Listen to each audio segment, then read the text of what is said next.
Irmãos, vamos dar continuidade à nossa série e hoje falaremos sobre o centro da vontade de Deus na vida do profeta Daniel. Ô, amigo, pega minha água, por favor. Né? Obrigado. Eu queria começar com uma história imaginária. Você imagine essa situação. Imagine que a China invada o Brasil, coloque aviões, tanques, cerquem o Brasil e dominem a nossa nação.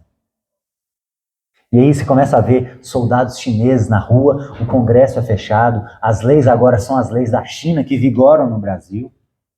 E aí você é levado cativo para a China. E aí lá você vai começar uma nova vida, sozinho, longe da sua família, longe do seu trabalho, longe da sua igreja, longe dos seus costumes, com um novo nome, uma nova língua que você precisa aprender. E aí você tem que viver nesse contexto os seus próximos 75 anos. Essa era a situação de Daniel. Daniel foi levado cativo para a Babilônia e ele passou a viver tudo isso nessa nova configuração. Ainda mais numa cultura judaica que tinha os costumes muito mais arraigados do que a nossa cultura. Então, para eles, isso era muito mais agressivo. Viver longe do templo, viver longe dos seus compatriotas. Isso era muito mais agressivo. Esse era exatamente o contexto de Daniel. Ele foi levado cativo para a Babilônia e ele teve que viver uma nova realidade. A grande questão é, qual seria a nossa reação diante de um cenário desse? Imagina você lá na China, em todo esse contexto, você nem sabe se os seus familiares sobreviveram àquela invasão, e você você teria forças para viver? Você teria forças para começar a pensar alguma coisa? Imagina você na primeira aula de mandarim. Obrigado. Aprender mandarim, obrigado. Comer aquilo que você não tem costume. Imagina. Você teria forças para viver? Você teria forças para sonhar? E aí, o que nós vamos ver hoje, qual foi a reação de Daniel diante desse cenário? Qual foi a reação do profeta Daniel diante disso? E eu queria que você abrisse lá em Daniel, capítulo 1, para a gente começar a entender o contexto histórico da vida de Daniel. Desse cativeiro. Daniel 1, a partir do verso 1, diz o seguinte: No terceiro ano do reinado de Jeoaquim, rei de Judá, Nabucodonosor, rei da Babilônia, veio a Jerusalém e a sitiou. E o Senhor entregou Jeoaquim, rei de Judá, nas suas mãos, e também alguns dos utensílios do templo de Deus.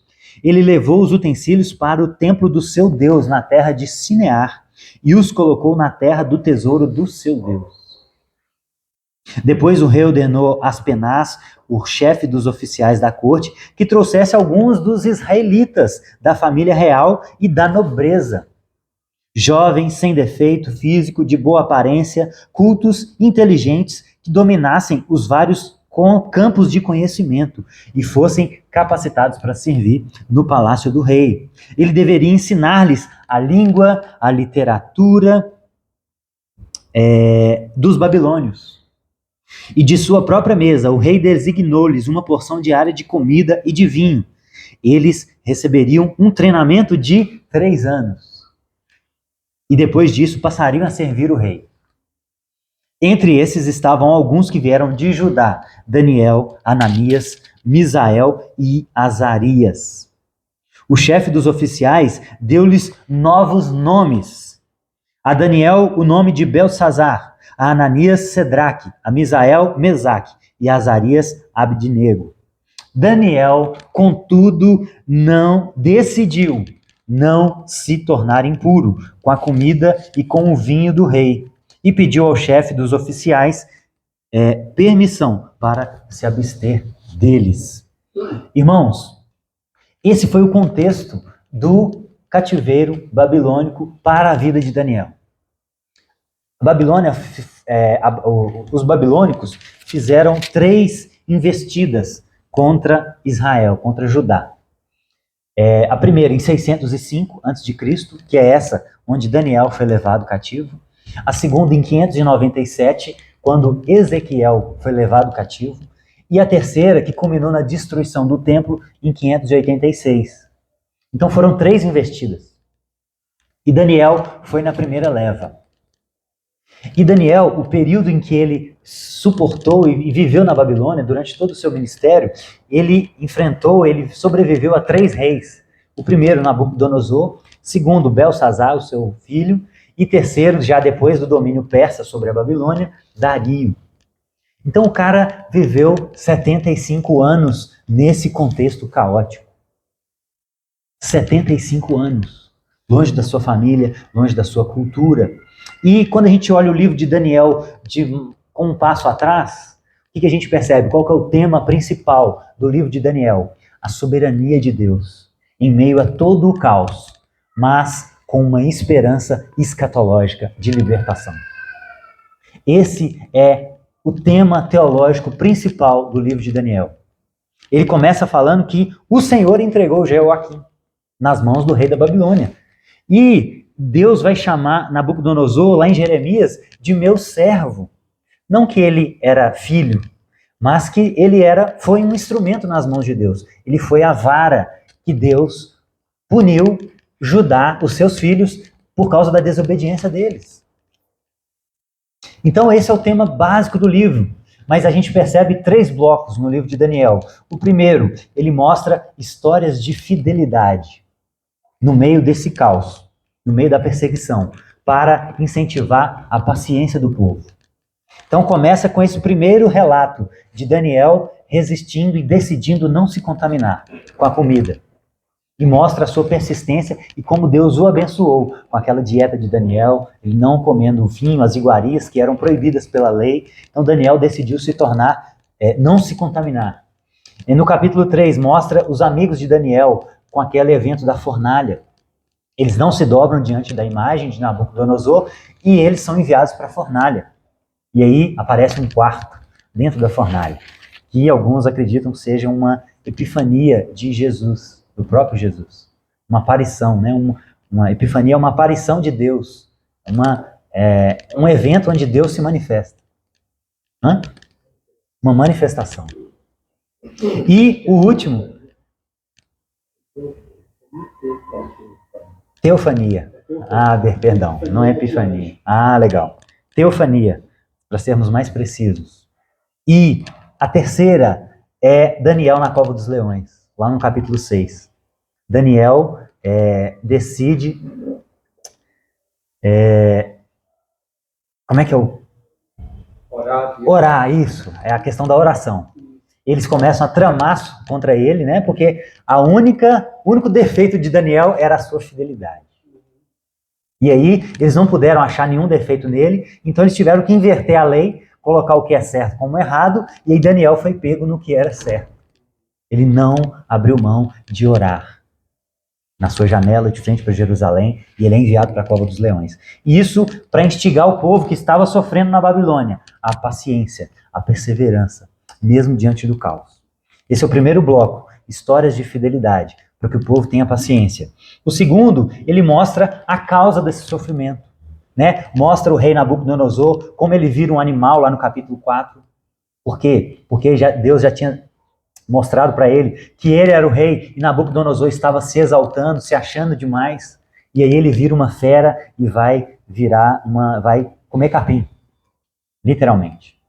E no capítulo 5, o seu filho Belsazar, por causa da irreverência, porque ele manda trazer os utensílios do templo, né, para se esbaldar, e aí Deus começa a escrever, né, na parede, um anjo começa a escrever na parede, e ele morre imediatamente, o juízo de Deus.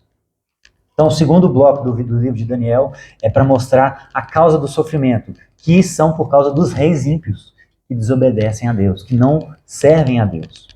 E por último, nós temos os sonhos e visões, que vão destrinchar um pouquinho da história, e mostrar que no final vai existir uma saída para o povo de Deus.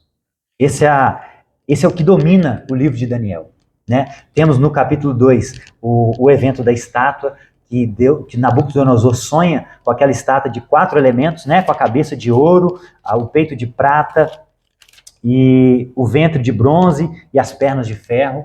E cada uma dessa visão, cada uma dessas partes do corpo representam um império que iria reinar sobre Judá, sobre Israel, sobre o povo de Deus, né? E aí existe uma relação entre as visões do capítulo 2, do capítulo 7 e do capítulo 8. O capítulo 7 são aqueles quatro animais. O leão representa a cabeça, que representa o Império Babilônico. O urso representa o peito prata, que é o Império Medo-Persa, que viria depois da Babilônia. O leopardo, do capítulo 7, são o ventre e o quadril de bronze, que representam o Império dos gregos. E por último, as pernas de ferro, que é o animal terrorizante do capítulo 7, que representa o Império Romano. Então o livro de Daniel é altamente simbólico, que mostra realidades que viriam há pouco tempo naquele povo, daquela época. Porém, tem uma pedrinha. Isso eu achei maravilhoso. Tem uma pedrinha que bate no pé de barro, que está misturado com ferro, né? Tem os pés de ferro e barro misturados, que mostra já um enfraquecimento do Império Romano. Essa pedra bate e a estátua se desfaz. E essa pedra é uma alusão ao Messias. Por quê? Porque o livro de Daniel é o Apocalipse do Antigo Testamento.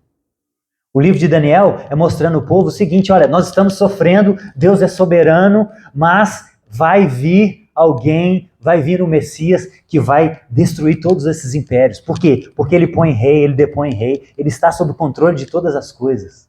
Então permaneçam, tenham paciência, sejam fiéis como eu fui, entendam a causa dos males, que são os reis ímpios, e então entendam que virá um reino vindouro. Isso para dar esperança para o povo.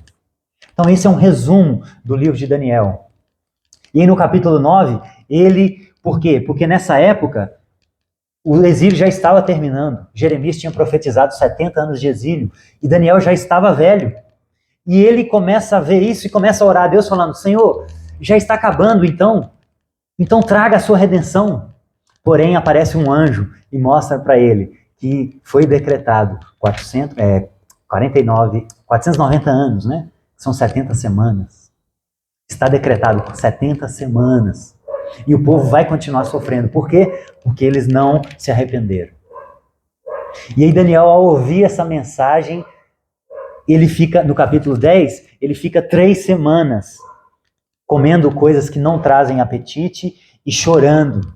Por quê? Porque imagina, você resistir 70 anos, vai acabar, vai acabar, vai acabar. E quando chega próximo, você recebe a notícia que não vai acabar. E ele chora amargamente. E aí Deus começa a mostrar para ele uma realidade mais profunda. E a partir do capítulo 10, ele começa a mostrar, foi o texto que eu li na hora do louvor, ele começa a mostrar o homem vestido de linho, que é uma alusão ao Cristo. Seu corpo era como berilo, o rosto como um relâmpago, que é exatamente a descrição que João faz em Apocalipse 1:12. Então, o livro de Daniel é altamente escatológico. Ele começa a mostrar a primeira aplicação, uma escatologia para o povo da primeira aliança, o povo de Israel, que teria um evento muito grande com a vinda do Messias, né, que para eles era como se fosse um fim, mas que seria o início de uma nova aliança. E que depois o Messias voltaria, e aí teria mais um novo evento escatológico. E aí fecharia o ciclo. Né? A história do povo de Deus é basicamente 2 alianças. A aliança mosaica e a aliança de Cristo. E Daniel, ele traz uma visão escatológica desse primeiro ciclo que se fecha com o povo de Israel. E depois isso abre para todos os povos da terra. Então, no capítulo 10, mostra esse homem vestido de linho. No capítulo 11, ele começa a detalhar quais são os reis gregos que viriam, que dominariam o povo persa. E depois, no capítulo 12, ele traz uma alusão ao fim do mundo. E aqui, pela primeira vez, no Antigo Testamento, O Messias é revelado depois que Isaías, como o Felipe falou, mostra mais evidências de como seria o Cristo, que ele sofreria, que ele morreria. Aqui ele começa a falar de ressurreição dos mortos. E aí no capítulo 12, verso 2, ele começa a dizer, no final do versículo 1, ele fala o seguinte, olha, naquela ocasião, o seu povo, tudo aquele cujo nome está escrito no livro. Ele começa a falar de um livro da vida, como João fala. Então é uma revelação, como Deus faz, né, uma revelação progressiva ao longo da história. Daniel traz mais elementos para o povo entender como é a escatologia. Todo aquele cujo nome está escrito no livro será liberto. Multidões que dormem do pó da terra acordarão, uns para a vida eterna, outros para a vergonha e o desprezo eterno. Exatamente como Jesus descreve lá em Mateus 24, no seu sermão escatológico. Aqui usa muito a figura do Filho do Homem, assim como Jesus usa essa figura através da sua vida, da sua vinda. Então, meus irmãos, esse é o panorama do que Daniel estava em mente quando ele escreveu o seu livro. Ele queria fortalecer os seus irmãos que estavam no exílio, para que eles tenham esperança, que eles entendam a causa dos seus sofrimentos, mas que eles também entendam que viria a redenção, que viria um Messias, que aquilo ali seria sofrimento agora, mas a recompensa futura era maior do que tudo que eles poderiam imaginar, do que tudo que eles estavam sofrendo naquele momento. Tudo aquilo que eu falei, longe da sua casa, longe da sua terra, oprimidos por um povo ímpio e humilhados, porque isso para um israelita era uma humilhação. Um povo que fazia coisas que Deus condenava. Estavam sendo usados na mão de Deus para puni-los pelos seus erros também. Isso era uma humilhação para um judeu. Agora, por que tudo isso? Por que esse povo foi parar na Babilônia? Por que do exílio? Jeremias, que é um profeta contemporâneo a Daniel, vai explicar isso lá no capítulo 25, verso 1 ao 14. Ele vai mostrar que o povo abandonou a aliança. Moisés fez uma aliança com o povo e o povo abandonou essa aliança. E por isso Deus estava, depois de avisar muito através dos profetas, punindo aquele povo, corrigindo aquele povo. Por isso eles estavam vivendo aquelas dores, tudo aquilo de ruim que estava acontecendo. Então, meus irmãos, qual foi o centro da vontade de Deus para a vida de Daniel? Diante de todo esse caos, diante de todo esse contexto, diante de todas essas coisas terríveis, qual era o centro da vontade de Deus para a vida de Daniel? Era não se contaminar com a Babilônia. Porque a Babilônia, ela é sagaz demais. Você está fora da sua terra, do seu povo, dos seus costumes, da sua língua, do templo, dos seus familiares. Tudo isso tem um poder de persuasão muito grande em nós. Então, o centro, a coisa mais importante que Daniel precisava fazer era não se contaminar com a Babilônia. Era estar na Babilônia, mas a Babilônia não estar nele. Esse era o centro. E ele fez isso de 3 formas mais importantes. Primeira delas, a gente já leu, Daniel 1:8. Ele decidiu não se contaminar. Primeiro começa com uma decisão. E aí no capítulo 10, verso 12, olha o que o anjo diz para Daniel, depois que ele está tendo aquela visão. Daniel 10:12, o anjo falando para Daniel, não tenha medo, Daniel. Desde o primeiro dia em que você decidiu buscar entendimento e humilhar-se diante de Deus, suas palavras foram ouvidas e eu vim em resposta a elas. Então, depois que Daniel toma uma decisão de não se contaminar, ele é inclusive afirmado pelo anjo, desde aquele dia, que Deus achou graça e favor na sua vida, na sua decisão de não se contaminar. Você foi ouvido. E ele fala em vários momentos. Aqui no versículo 11, o anjo fala com Daniel. Daniel, você é muito amado. No versículo 18, a mesma coisa. 19, não tenha medo. Você é muito amado. Então Daniel, através da sua retidão, da sua decisão de não se contaminar, ele foi agraciado por Deus. Deus o protegeu dentro da Babilônia, para que Babilônia não entrasse no seu coração. Então, o primeiro começa com uma decisão. O reino de Deus precisa de uma decisão. Por quê? Porque todos quanto o receberam, deu-lhes o direito de se tornar filho. Então, começa com uma decisão. E Daniel tomou a decisão correta. Segundo, essa decisão deu ele força para não temer a morte. Ele rejeitar a comida do rei, gente, vocês têm noção? Imagina como o rei Nabucodonosor, rei de toda a terra naquele contexto, ouve alguém falando com ele assim: rei, tem um escravo lá de Israel, sabe Israel, aquela cidadezinha pequenininha? Porque perto dos outros impérios, Israel era muito pequenininho. A gente pegou um escravo lá que ele não quer comer as iguarias do rei. Ele não quer comer o banquete. Não era comida ruim. Ele quer uma comida especial. Imagina o rei ouvindo algo desse sentido. Quem que é esse cara? Quem ele está achando que é para rejeitar um banquete? E Daniel não se importava com isso, gente. Daniel tinha uma decisão. Ele não queria se contaminar, porque isso era proibido pela lei para os judeus. Comer carne de porco, por exemplo, era uma abominação. E Daniel não teme a morte, mesmo diante de uma situação dessa. Ele não temeu a morte quando ele continuou orando. Por quê? Porque a Bíblia diz que isso era o seu costume. Ele tinha o costume de orar. Ele não ia deixar de fazer isso só porque tinha uma lei proibindo de orar e isso poderia fazer com que ele entrasse na cova de uns leões. Vocês acham que ele ia deixar de obedecer a Deus só por causa disso? Só porque tinha uma lei e ele poderia ser morto brutalmente por isso? Isso não era a possibilidade para ele. Isso não era a possibilidade para ele. Ele já tinha tomado uma decisão. Eu vou obedecer ao meu Deus. E pronto. Decisões antecipadas são característica de pessoas de caráter. Decisões antecipadas. Se você decide fazer um compromisso, você decide antecipadamente e não importa o que aconteça, você se esforça, a não ser que algo aconteça de muito grave, né? Você se esforça para cumprir aquilo. Isso é uma característica de pessoas de caráter. Decisões antecipadas. E Daniel tinha decidido. E o segundo ponto, ele não temeu a morte. Mesmo em questões de risco à vida. Isso vale para as pequenas coisas.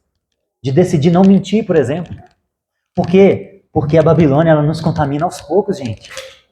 A Babilônia, ela quer nos moldar, ela quer mudar o nosso nome, as nossas ideias. Lembra? Ele teve que estudar a literatura, a língua dos babilônicos. E isso vai mudando aos poucos o caráter. Então são nas pequenas coisas que Babilônia quer nos pegar. Eu lembro uma vez que a gente, lá na casa do Júlio ainda, um caminhão bateu no meu carro e alguém pegou a placa e eu falei, nossa, eu vou tentar entrar no Pequenas Causas para reaver esse prejuízo. Que a pessoa fugiu. Se ela tivesse conversado, boa vontade, talvez não precisaria disso. E aí entrei na justiça, no Pequenas Causas. E aí no dia da audiência, eu me esqueci da audiência.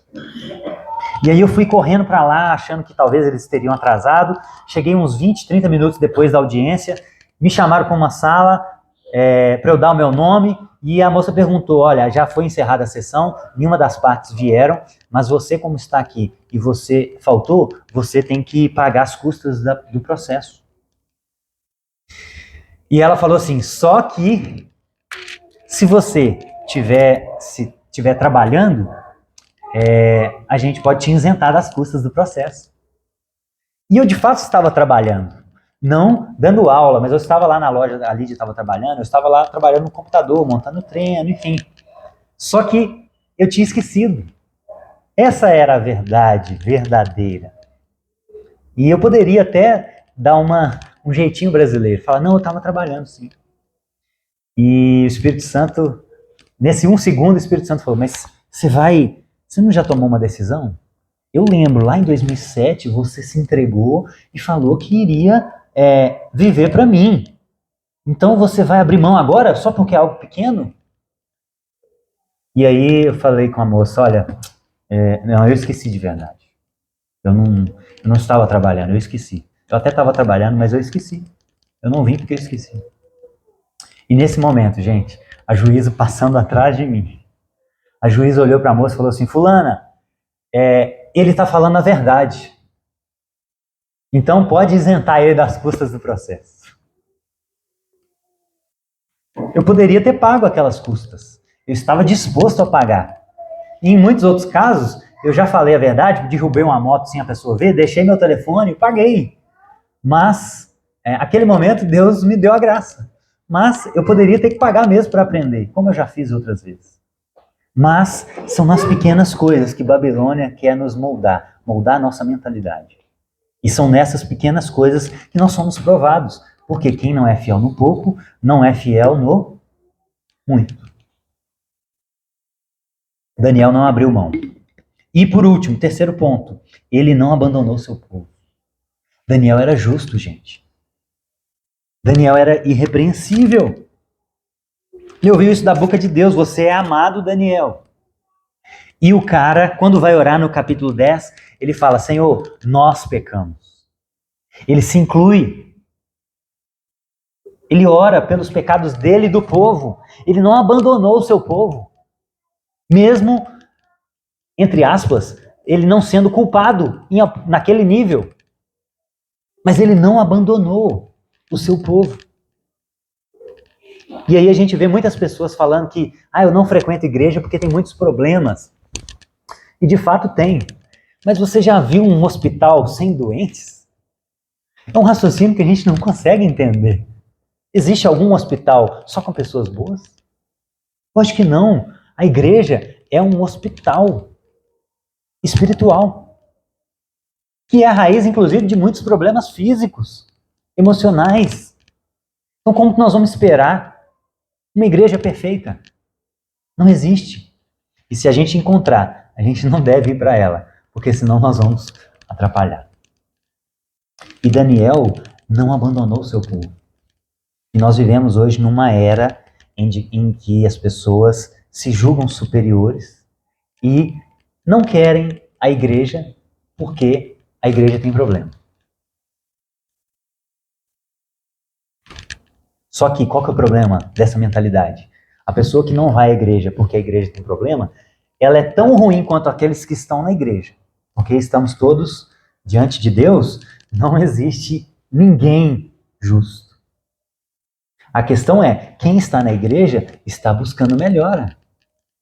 Aquela pessoa que com arrogância se afasta da igreja, ela não quer. Muitas vezes é porque ela não quer que toque no calo dela. Ela não quer proximidade. Ela não quer alguém falando o que ela tem ou o que não tem que fazer, mesmo que seja baseado naquilo que Deus falou. Existe muito abuso. Mas é o que a gente não quer de fato, né? É a nossa desumanidade. Então, Daniel esteve no meio do seu povo. Ele não abandonou a igreja, né, no sentido metafórico. Ele não abandonou o seu povo. Porém, o plano, meus irmãos, era voltar. Abra comigo lá em Jeremias, volte um pouquinho. Ezequiel, Jeremias. Jeremias está antes de Ezequiel. Jeremias 29. Olha qual que era o plano de Deus. Jeremias 29, 10. Jeremias era contemporâneo de Daniel, e ele que profetizou 70 anos de exílio. O plano era, Jeremias 29, 10. Assim diz o Senhor, quando completarem os 70 anos da Babilônia, eu cumprirei a minha promessa em favor de vocês, de trazê-los de volta para este lugar. Então o plano é uma correção momentânea. Era só uns tapinhas, um castigo, e aí volta à presença do Pai. Esse era o objetivo. Esse era o fim, a finalidade da correção. Era momentâneo. Só que não ocorreu. O povo não aprendeu. Por quê? porque eles foram envolvidos pela Babilônia. E como eu falei, os impérios assírios, por exemplo, e o próprio da Babilônia, que era a maior potência nessa época, era como comparar Caeté com São Paulo. Eram realidades totalmente diferentes. Jerusalém era um cubículo perto desses grandes impérios. O templo dos assírios, por exemplo, era quase do tamanho da cidade de Jerusalém inteira. A cidade assíria, a cidade de Nínive, era quase 10 vezes maior do que Jerusalém. Então eles começaram a entrar naquela síndrome de Estocolmo, né? Síndrome de Estocolmo é apaixonar pelo sequestrador, né? É a síndrome da grama do vizinho mais verde. Eles também caíram na síndrome do Estocolmo. Eles começaram a ficar seduzidos pelos seus opressores. Mas eles começaram a olhar a grama do vizinho e falaram assim, nossa, aqui é muito grande, olha só o tamanho desse templo. Olha só essa cidade. Olha quanta prosperidade. E a Babilônia estava em plena ascensão nesse momento. Por isso, exatamente, que eles dominam os persas. Então, os israelitas começaram a ser seduzidos pela Babilônia, pela grandeza. Gente, o deus dos babilônios era Marduk. Ele era o deus mais famoso daquela região, de todo o Império Babilônico, Oriente Médio, Mesopotâmia, aquela região. Ele era o deus mais famoso. Por quê? Ele tinha muitas mulheres. Isso naquela cultura era um sinal de poder. Ele tinha muitos filhos. Marduk tinha muitos filhos. E o Deus de Israel? Solteirão. Tinha uma família, mas era solteiro. Mas nesse momento ainda não era tão claro a ideia da trindade. Então era um Deus único. Não em três, não era só, como a gente entende, uma essência em três pessoas. Era um único Deus, né? Yahvé é um único Deus, ouça, ó Israel. Era um Deus solteiro. Isso não era popular. E os hebreus, os judeus lá na Babilônia, começaram a ver aquela pompa toda, aquele tanto de imagem de Marduk, porque os deuses também naquela época eram adorados por imagem, porque eles tinham que ter olho no olho. E o Deus de Israel não pode fazer imagem. Como assim? Que coisa mais cafona! Não pode fazer imagem? Como é que você vai adorar? Lembra aí Paulo lá em Atenas? Esse foi o contexto que surge aqui, inicia nesse momento. Um Deus que não tinha imagem era um Deus fraco. Deus solteiro, não tem imagem. Nossa, Deus. Esse Deus não é nada.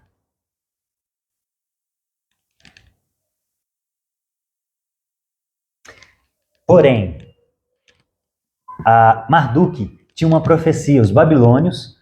Isso o Rodrigo Silva traz numa série que ele fala sobre Daniel, sensacional, irmãos. Vou mandar lá no grupo para vocês assistirem. Ele vai mostrando as evidências arqueológicas que vão comprovando todo esse contexto do livro de Daniel. E existia uma profecia na literatura babilônica, em que haveria 70 anos de prosperidade para a Babilônia, através de Marduk, óbvio.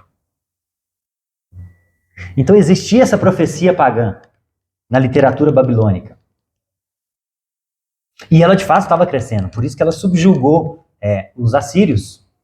Então, por que o exílio do povo de Deus durou 70 anos? É como se Deus estivesse falando para eles o seguinte, olha, existe uma profecia falando que a Babilônia ia prosperar por 70 anos.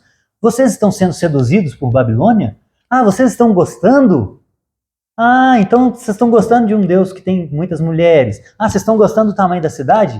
Então vocês vão agora cooperar com eles. Vocês vão trabalhar para eles, vocês vão ser escravo deles e cooperar para a prosperidade desses 70 anos deles. Então vocês vão para lá. Vocês não estão gostando? Não estão se apaixonando pelo opressor, né? A síndrome de Estocolmo? Então vocês vão para lá. Por isso, durou 70 anos o exílio da Babilônia. E, gente, há indícios arqueológicos lá no reino de Judá, lá no reino de Israel, que mostra que Marduk era adorado pelos judeus, mas de uma forma velada. Encontraram, por exemplo, jarros em Israel com a seguinte inscrição: a Yahvé e a sua Asherá. Olha que interessante. A Yahvé e a sua Asherá. Ou seja, arrumaram uma mulher para Deus. Encontraram uma mulher para Deus. Por quê? Para moldar aquela realidade, aquele contexto. Nada novo debaixo do sol, né, gente? Nada novo debaixo do sol. Encontraram 200 tabuinhas de argila lá no reino de Judá. E quando foram fazer a análise do conteúdo, perceberam que aquilo ali eram anotações de judeus que viveram no período do cativeiro. Então hoje nós já temos evidências fora da Escritura de como foi esse contexto da perspectiva dos judeus. E sabe o que encontraram nessas anotações? Os judeus naquela época já tinham bancos, né? O judeu é muito bom na questão de produzir riqueza, né? Até hoje. Já eram banqueiros, já estavam emprestando dinheiro para os babilônios, já tinham cargos altos no império, já tinham nomes meio israelitas, meio babilônicos, né? Por exemplo, Daniel Marduk, né? A mistura de um nome hebreu com um nome babilônico. Então, gente, a maioria dos contemporâneos de Daniel foram seduzidos, foram contaminados pela Babilônia. E quando os persas invadem, muitos deles não quiseram voltar para Jerusalém. Quiseram permanecer na Babilônia. Estava bom demais. Agora eles adoravam um Deus de verdadeiro, na perspectiva deles, mas que tinha a fama local. Agora ele tem mulher. Não é adorado por imagem, mas a gente adora esses outros deuses no coração. O que é isso? Sincretismo religioso. Isso é mais grave do que uma pessoa que abandona. Esse sincretismo é muito mais grave.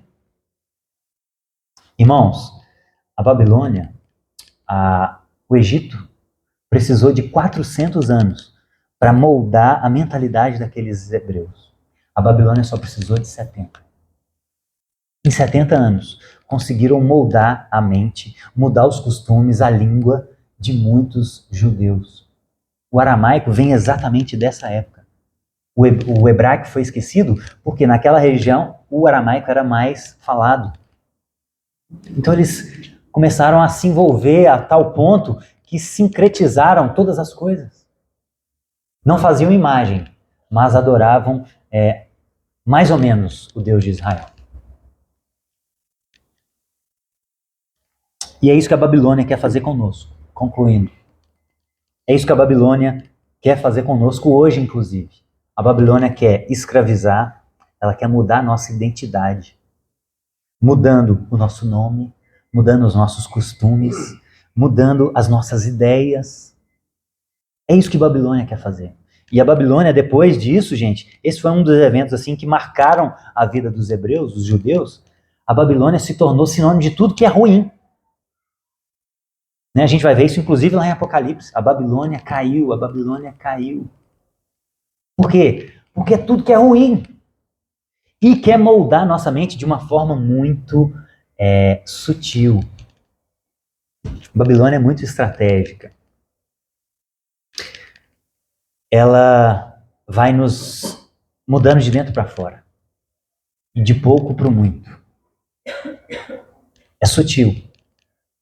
E, meus irmãos, uma das palavras que mais me marcou ano passado foi entender que o pior grau de apostasia não é aqueles que abandonam a igreja e se tornam ateus e põe o pé na jaca, né? Chuta, como é que é? Eu estou juntando chutar o balde com o pé na jaca. Chuta o balde. Chuta o balde. Isso é um problema? Óbvio que é. Mas o pior desses, o pior apostata é aquele que acha que está dentro. Então nós temos pessoas que estão se apostatando da fé. A igreja tem perdido pessoas. A igreja cristã, seja católica, evangélica. A religião, no geral, tem perdido algumas pessoas. Ainda é muito forte, mas tem perdido. Mas tem um segundo grupo, que são aqueles desigrejados, que é um intermediário. Ele tem até uma espiritualidade, né? É um nome mais chique, é um nome mais atrativo. Ele tem espiritualidade, ele não é religioso, não frequenta igreja. Deus não habita em templos, né? Tiram do contexto. Deus não habita em templos, ele habita dentro. Não é que Deus não está aqui, ele habita dentro. E o terceiro grupo, os desigrejados têm só crescido também, viu? 2000, 1 milhão. 2010, 10 milhões de desigrejados no Brasil. 2022, 28 milhões de desigrejados. Então a apostasia, nós temos visto ela acontecer de fato. Agora, o pior deles é o falso evangelho. O pior dos apóstatas é aquele que acha que está dentro. É o morno. Para Deus, é melhor você ser frio. O ideal é ser quente. Mas o morno é intolerável. É melhor desviar de vez e assumir uma posição. Por quê? O morno acha que está dentro, mas ele se amoldou tanto à Babilônia que a sua vida é tudo meio boca. Ele não adora a Deus de coração íntegro. Ele até obedece algumas coisas, mas não outras. É tudo meia boca. Esse é o pior, o falso evangelho. Por quê? Porque ele tem a aparência de santidade, como Paulo fala, em 2 a Timóteo. Eles têm a aparência de santidade, mas negam o seu poder. Em 2 Coríntios 11, ele vai falar dos falsos apóstolos, que Satanás se transforma em anjo de luz para enganar. Esse é o pior, gente. E foi isso que os judeus fizeram. Eles se amoldaram à Babilônia a tal ponto que eles se achavam judeus. Abra comigo lá em Jeremias 7, volta um pouquinho. Jeremias 7. Olha a mentalidade desse povo. Jeremias 7, 9 a 10. Aqui é Deus falando para eles, olha. Jeremias 7, 9. Vocês pensam que podem roubar, matar, cometer adultério, jurar falsamente, queimar incenso a Baal, seguir outros deuses que vocês não conheceram e depois vir e permanecer perante mim neste templo que leva o meu nome e dizer: estamos seguros? Seguros para continuarmos com todas essas práticas repugnantes? Gente, o povo estava no templo. O povo se dizia judeu. Só que eles achavam que aquilo ali estava segurando eles. Esse é o problema desse último nível de apostasia. É a pessoa que acha que está com Deus. Mas isso é uma estratégia muito sagaz de Satanás. Por quê? Porque se você acha que está certo, você não vai vigiar. Não é isso que a Bíblia diz? Aquele que está de pé, cuide-se para que não caia. Então, se a gente acha que está tudo bem, nós abaixamos a guarda.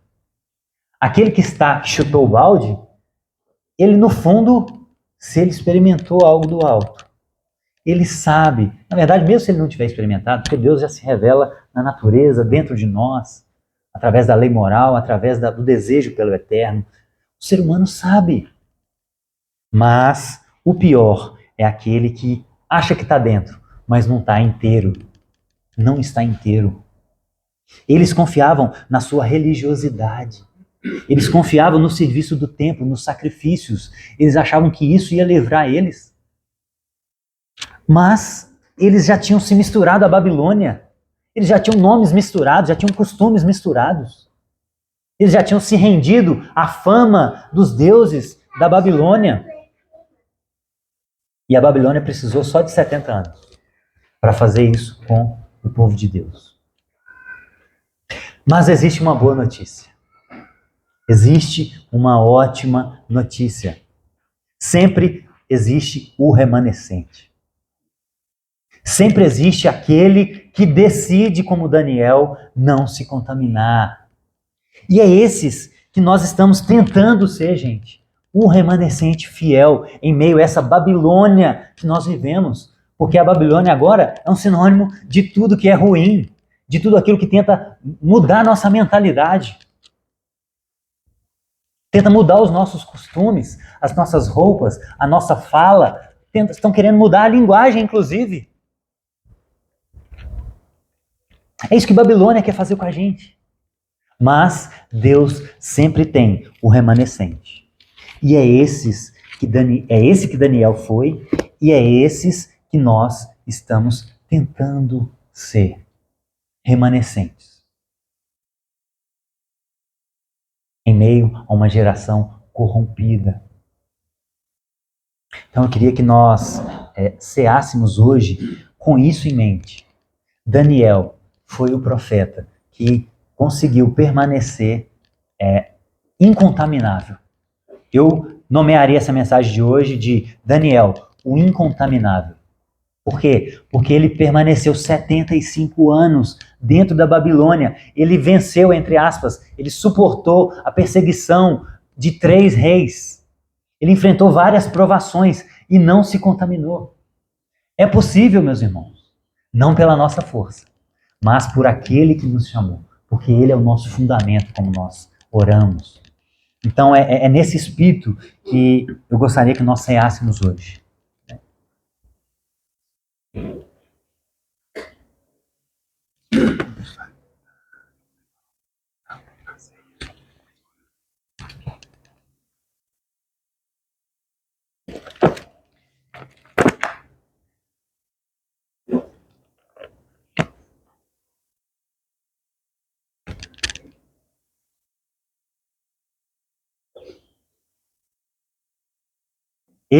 Isso que nós estamos segurando é o símbolo daquele que os judeus não viram. Os judeus não viram isso. Esses judeus aqui não viram, mas nós temos esse privilégio. Nós temos esse privilégio hoje. E eu queria que você ficasse de pé e orássemos para que isso seja solidificado dentro de nós de uma forma marcante hoje. Daniel, os hebreus viram um vislumbre, uma sombra, e nós vimos, estamos vivendo no tempo da plenitude, do cumprimento do Messias, daquele que viria acabar com os sofrimentos. Então nós estamos numa nova aliança, nós estamos num novo ciclo que se abre para o povo de Deus. E existe também, assim como houve para Daniel, um novo olhar escatológico. Agora não da vinda do Messias, mas do retorno. E que ele virá estabelecer o seu reino na terra. E todo o nosso sofrimento, que é leve e momentâneo, irá acabar de uma vez por todas. Senhor, obrigado. Obrigado, Jesus, por ser tão soberano, Pai. Obrigado por estabelecer um povo, por guiar reis, por guiar pessoas, profetas, por colocar e depor governantes, por ensinar, por elogiar o seu povo, por corrigir o seu povo. E nós queremos ser esse remanescente fiel, Pai. Nós queremos estar no meio da Babilônia que nós vivemos, mas que a Babilônia não entre dentro de nós. Nos ajuda, Senhor, a permanecer incontamináveis com as coisas dessa Babilônia que nós vivemos hoje. São muitas vozes, são muitas ideias, são muitas tentativas de roubar a nossa essência, o nosso nome, um nome que só o Senhor nos deu. Nos ajuda, Senhor, a não entrar, a não cair, a não perder a essência da nossa vida, que o fundamento da nossa vida, que é o Senhor, Pai. Então nos ajuda, Senhor, quando nós comermos esse pão, quando nós bebermos esse cálice, nos ajuda a lembrar que nós agora estamos numa nova aliança e que o Senhor está prestes a voltar para acabar com todo o nosso sofrimento. Toda dor é por enquanto, toda dor é momentânea, é leve, perto daquilo que o Senhor enfrentou naquela cruz. Então, nos fortaleça mais uma vez nessa manhã, Pai. Nos fortaleça os meus irmãos, para que eles suportem firmes, para que eles tenham paciência e sejam obedientes como Daniel foi, para que eles entendam a causa dos sofrimentos, que é por causa do pecado que entrou no mundo, mas que eles tenham sempre em mente, sempre na boca, o gostinho de que isso está acabando. Logo, logo o Senhor irromperá nesse céu e todos verão todo olho verá, todo joelho se dobrará a Ti, Pai. Esse será um dia maravilhoso e nós o antecipamos neste momento, vivendo uma vida de acordo com os Seus princípios. Antecipamos essa presença do Reino Vindouro para a nossa vida. E relembramos, Pai, através da nossa ceia memorial, que o Senhor estabeleceu uma nova aliança de sangue para com o nosso novo povo, que somos nós, todo o povo da terra. Muito obrigado, Senhor. Nós te louvamos e te agradecemos em nome de Jesus. Amém.